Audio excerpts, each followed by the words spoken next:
A ver, ¿tenemos ese video, don David? A ver, me agarró en curva aquí el maestro Ricardo Sevilla. ¿Cómo que Xóchitl Gálvez fue a hacer otro ridículo? Otra payasada. A ver, búsquenme el video, Toño. Me dice don David que no lo tiene en su lista. Yo sí lo quiero ver. A ver, mi querido Ricardo Sevilla, eso sí ya es descaro total, ¿no? Gobernaron los del PRI, gobernaron los del PAN, se hicieron ricos unos cuantos con darnos aspirinas en el seguro social o paracetamol, y ahora resulta que le van a criticar la megafarmacia al presidente. ¡Qué poca madre!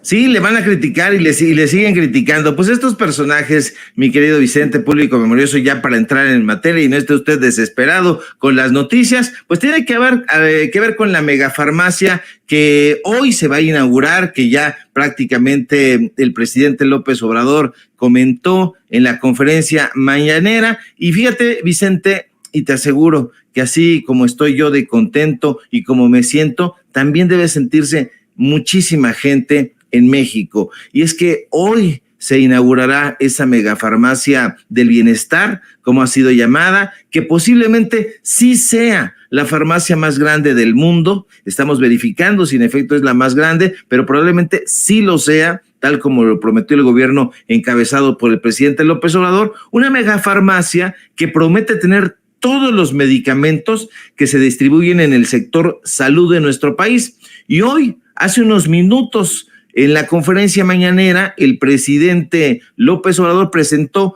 este nuevo y ambicioso proyecto, porque es un ambicioso proyecto muy importante. Y déjame decirte, Vicente, que a mí particularmente me gusta mucho, porque se trata de darle atención a mexicanos y a mexicanas que por alguna razón o sin razón no encontraban algún medicamento en el sector salud. Y eso lo convierte en un proyecto que hay que aplaudir y que hay que celebrar.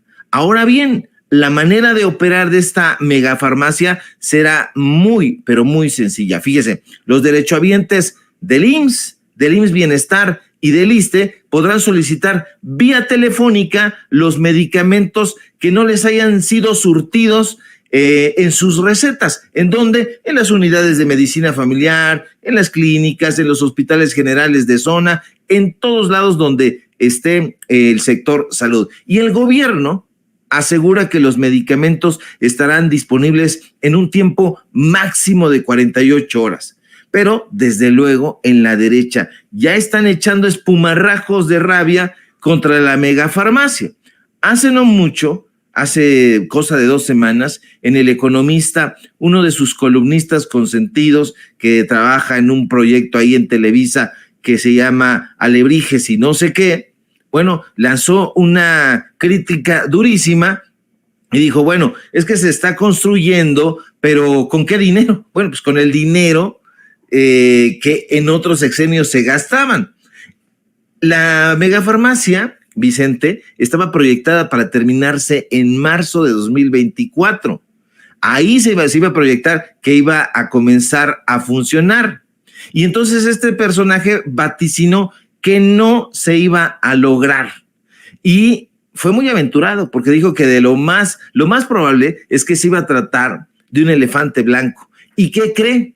Que ese personaje, como otros, se equivocó en sus pronósticos, en los deseos de que el gobierno federal fracasara. Todos esos deseos, la verdad, muy mal paridos, se fueron por el caño. El gobierno que encabeza el presidente López Obrador ya construyó la farmacia y hoy entra en operación. Hay preguntas, desde luego. ¿Es viable el modelo de una superfarmacia? ¿Es la solución más efectiva para resolver el problema del desabasto de medicamentos? Y la respuesta, aunque le duela a la derecha, es que sí. Sí, en ambas interrogantes. El pueblo lo necesita, pero la derecha evidentemente no está de acuerdo. Y ahí entra en juego lo que comentabas hace un rato, el cártel de los medicamentos, porque los intereses del empresariado y hasta de los periodistas neoliberales estaba concentrado en esa parte, por increíble que parezca. A estos personajes, Vicente, les gustaba mucho el esquema y les sigue gustando el esquema neoliberal porque les da la posibilidad de diversificarse de no vivir solamente del periodismo, entre comillas. Viven de otros negocios, de negocios que han podido hacer al amparo del poder.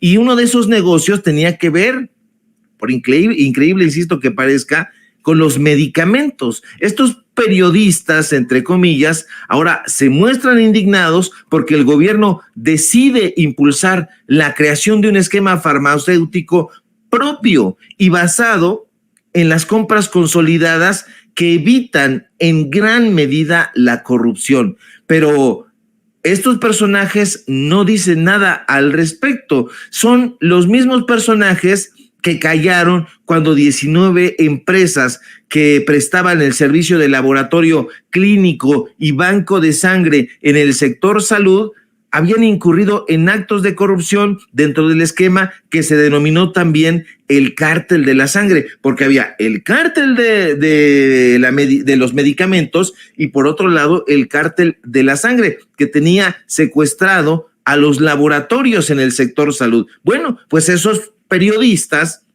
no dijeron nada cuando en épocas de Peña Nieto, de Calderón, de Fox, sus respectivos gobiernos dilapidaban a 10 distribuidores más de 200 millones de pesos al año entre medicamentos y equipos. Y todo eso lo manejaba un grupo de traficantes de influencia, de políticos corruptos, de voceros del corporativismo. Ahí estaba metido hasta Carlos Loret de Mola, aunque él diga que no. Por supuesto que sí. Y eso tiene que ver con el enojo, con la inquina que estos personajes tienen en contra del gobierno del presidente López Obrador. ¿Por qué? Porque se les acabó el negocio de las medicinas. Tenían el control completo de arriba para abajo de los medicamentos, al grado que no se podía comprar medicamentos ni siquiera en el extranjero, porque estos personajes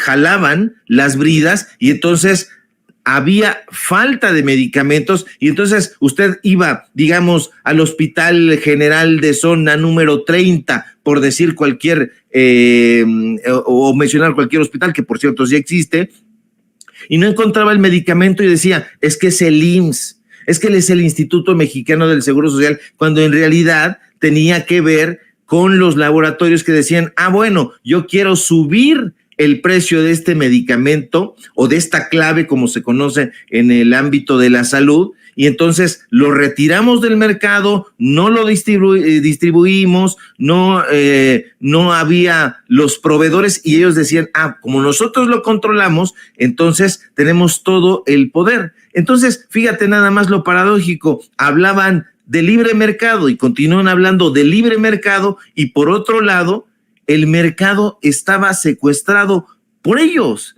10 empresas de medicamentos, 19 empresas de laboratorios, todas vinculadas al poder político en ese momento. El cártel farmacéutico, por llamarlo ya de manera englobada, logró erigirse con el monopolio de la venta de medicamentos al gobierno. Tenían tomado del cuello a los diferentes gobiernos. Y ahí estaba ese, insisto, un negocio con un flujo anual de alrededor de 200,000 millones de pesos. Muchísimo dinero. Todo eso, Vicente, contratos por adjudicación directa. Había 3 distribuidoras que solamente concentraban el 70% de los contratos, 3 distribuidoras y de alrededor de entre 70 y 70,000 millones de pesos. Evidentemente, pues van a estar muy enojados con la entrada